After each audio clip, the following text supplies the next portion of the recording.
Terima kasih atas kesempatannya.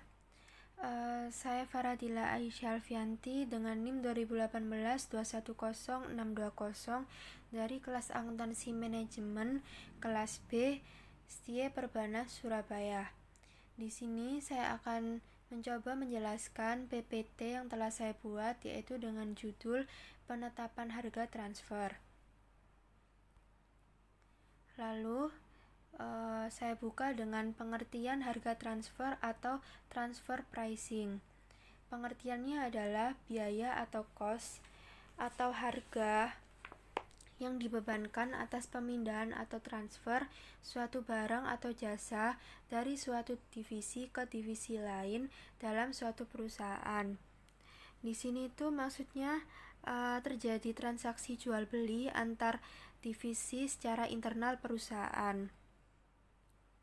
Dan harga transfer ini tuh lazimnya tuh dipraktikkan oleh perusahaan yang organisasinya itu berbentuk dan desentralisasi dan pertanggungjawaban dilakukan melalui pusat laba atau profit center atau pusat investasi or investment center. Dan di sini saya tekankan bahwa harga transfer itu berbeda dengan harga jual.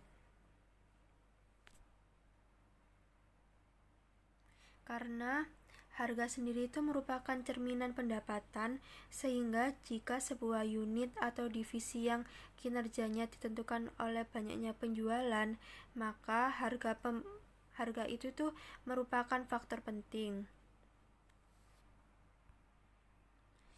Di sini saya mempunyai contoh dalam sebuah perusahaan.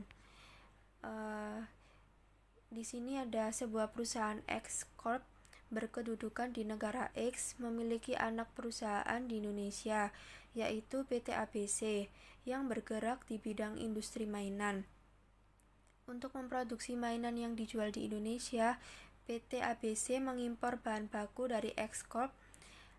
Harga wajar bahan baku tersebut di pasar misalnya $10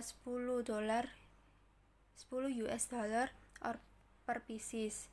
Tapi dalam transaksi antara X Corp dengan PT ABC, harga bahan baku yang sama dijual dengan harga $30 US dollar per pieces, sehingga ada markup sebesar $20 US dollar per pieces. Harga $10 US dollar per pieces ini tidak akan mungkin terjadi jika transaksi tersebut dilakukan dengan perusahaan yang bukan dalam satu grup atau tidak mempunyai hubungan istimewa, sehingga tidak terjadi prinsip harga pasar wajar pada transaksi ini.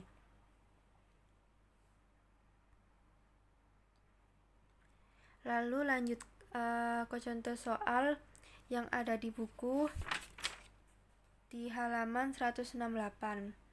Jadi di sini ada PT Lezatku memiliki bisnis utama restoran siap saji, di samping juga sebagai produsen makanan kecil dan minuman dengan kualitas prima. Salah satu divisi yang dimiliki dan sudah beroperasi dalam Lazizi yang menjual makanan siap saji, selain menjual makanan Lazizi, juga menjual aneka minuman ringan. Salah satu jenis minuman yang dijual adalah sari kedelai.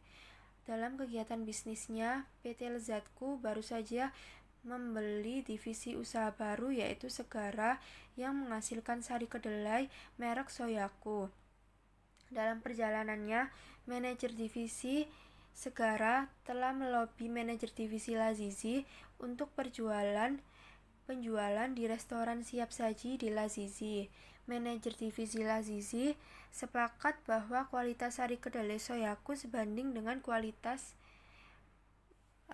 milik Lazizi. Dan di sini tuh persoalannya itu adalah masalah harga. Dan berikut ada informasi tentang produk dan biaya untuk kedua divisi tersebut pada periode bulan April 2016, di mana divisi Segara mempunyai kapasitas produksi Soyaku per bulan itu 10.000 botol. Dan di sini ada biaya produksi variabel per liter Soyaku ada Rp1.600. Dan total biaya tetap per bulan ada 14 juta rupiah, dan di sini total ya, bukan biaya tetap per unitnya. Jadi ini merupakan total biaya tetap per bulan, yaitu 14 juta rupiah. Dan lalu ada harga jual Soyaku yang sudah beredar di pasar Rp4.000 per botol. Jadi ini harga yang harga pasaran kalau misalnya Soyaku itu dijual di pasar. Terus lanjut ke divisi Lazizi. Di sini ada harga pokok yang dipatok untuk minuman jenis susu kedelai, yaitu Rp3.600 per botol. Lalu penjualan normal sari kedelai per bulan itu 2.000 botol. Berdasarkan data di atas, berapa harga transfer yang harus ditetapkan dan disepakati oleh kedua divisi tersebut jika digunakan market based transfer pricing atau. Lalu lanjut ke rumusan harga transfer dari perspektif penjual dan pembeli. Jadi perspektif penjual itu mempunyai rumus harga transfer lebih besar sama dengan dari perhitungan jumlah biaya variabel per unit ditambah margin kontribusi hilangnya penjualan atau per jumlah unit yang ditransfer. Kalau misalnya dari perspektif pembeli, itu harga transfer kurang dari sama dengan biaya yang dibayarkan kepada pemasok luar. Berdasarkan soal Lazizi dan Segara, maka divisi Segara sebagai penjual akan tertarik pada dua kondisi sebagai berikut. Yang pertama, pada saat kondisi divisi penjual memiliki kapasitas menganggur. Di sini, jika divisi penjual memiliki kapasitas menganggur, maka tidak akan ada kehilangan penjualan reguler. Kalau dihitung dari harga transfer penjual, harga transfer dari perspektif Segara, yaitu selaku penjual, itu lebih besar dari 1.600 ditambah 0 dibagi 2.000. Di sini harga transfer dari perspektif Segara jadinya lebih besar dari Rp1.600. Kalau harga transfer dari perspektif pembeli, divisi pembeli itu dapat membeli sari kedelai dari penjual luar seharga Rp3.600. Divisi pembeli tidak akan bersedia membayar lebih dari Rp3.600 per botol. Dan di sini akan dikombinasikan persyaratan-persyaratan divisi penjual maupun divisi pembeli. Jangkauan harga-harga transfer yang dapat diterima dalam situasi ini adalah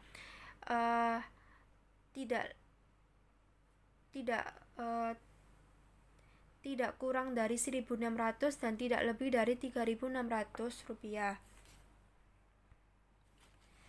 Dan lanjut ke divisi penjual saat kondisi tidak memiliki kapasitas menganggur. Divisi Segara selaku penjual ini menjual ke konsumen luar sebanyak 9.000 botol. Divisi Lazizi masih membutuhkan sari kedelai sebanyak 2.000 botol. Divisi Segara harus kehilangan 1.000 botol sari kedelai yang dijual pada konsumen luar. Maka margin kontribusi kehilangan penjual reguler Segara adalah 4.000 dikurangi 1.600 dulu, lalu dikalikan 1.000 botol, yang menghasilkan total Rp2.400.000. Dan harga transfer penjual dari perspektif penjual yaitu lebih besar sama dengan Rp1.600 ditambah Rp2.400.000 dibagi 2.000. Lalu menghasilkan hasil harga transfer penjual yang lebih besar sama dengan dari Rp2.800. Lalu ada harga transfer pembeli. Divisi pembeli dapat membeli sari kedelai dari penjual luar seharga Rp3.600. Jadi dapat disimpulkan harga transfer di sini itu antara kisaran Rp2.800 sampai Rp3.600. Lalu saya punya contoh soal lagi, yaitu ini. McDonald Ltd memiliki bisnis utama restoran siap saji. Di samping juga sebagai produsen makanan kecil dan minuman dengan kualitas prima. Salah satu divisi yang dimiliki dan sudah beroperasi adalah Dunkin Donut, yang menjual makanan siap saji juga. Selain menjual makanan, Dunkin Donut juga menjual aneka minuman baik ringan maupun semi keras. Salah satu jenis minuman yang dijual adalah bir kluthuk. Dalam kegiatan bisnisnya, McDonald Ltd baru saja membeli divisi usaha baru, yaitu Lamongan Beverage, yang menghasilkan bir kluthuk. Dalam perjalanannya, manajer divisi bir kluthuk telah melobi manajer divisi Dunkin Donut untuk penjualan di restoran siap saji Dunkin Donut. Manajer divisi Dunkin Donut sepakat bahwa kualitas bir kluthuk Lamongan Beverage sebanding dengan kualitas aneka minuman bir yang biasa mereka jual, yaitu yang biasa Dunkin Donut jual. Lalu di sini ada tambahan informasi tentang produk dan biaya untuk divisi tersebut. Dari divisi Lamongan Beverage, kapasitas produksi pabrik divisi bir kluthuk per bulan ini tuh sebesar 10.000 liter, dan biaya produksi variabel per liter bir kluthuk itu seharga $8. Total biaya tetap per bulan itu $70.000, dan harga jual bir kluthuk yang sudah beredar di pasar itu $20 per botol. Lalu kita menggunakan asumsi tiap 1 liter itu dikemas menjadi 2 botol. Lalu ada divisi Dunkin Donut yang mempunyai harga pokok yang dipatok untuk minuman jenis bir kluthuk itu seharga $18 per botol. Lalu ada penjualan normal bir kluthuk per bulan itu 2.000 liter. Berdasarkan kasus di atas, divisi penjualan akan tertarik dalam proposal jika karena divisi penjual memiliki kapasitas menganggur, tidak ada kehilangan penjualan reguler karena biaya variabel per unit adalah $8. Harga transfer terendah yang dapat diterima divisi penjualan juga sebesar $8 juga. Lalu kita lanjut ke perhitungannya. Ada harga transfer itu kurang dari sama dengan 8 ditambah 0 per 2000 dikurangi 8. Di sini tetap menggunakan seperti rumus contoh soal yang sebelumnya ya. Terus divisi pembeli akan dapat membeli yang serupa dari suatu penjual luar seharga $18. Oleh karena itu, divisi pembeli tidak akan bersedia membayar lebih dari $18 per unit. Di sini kita dapat mengkombinasikan persyaratan-persyaratan divisi penjualan maupun divisi pembeli. Jangkauan harga-harga transfer tersebut yang dapat diterima dalam situasi ini adalah harga transfer itu berkisar antara $8 sampai $18 saja.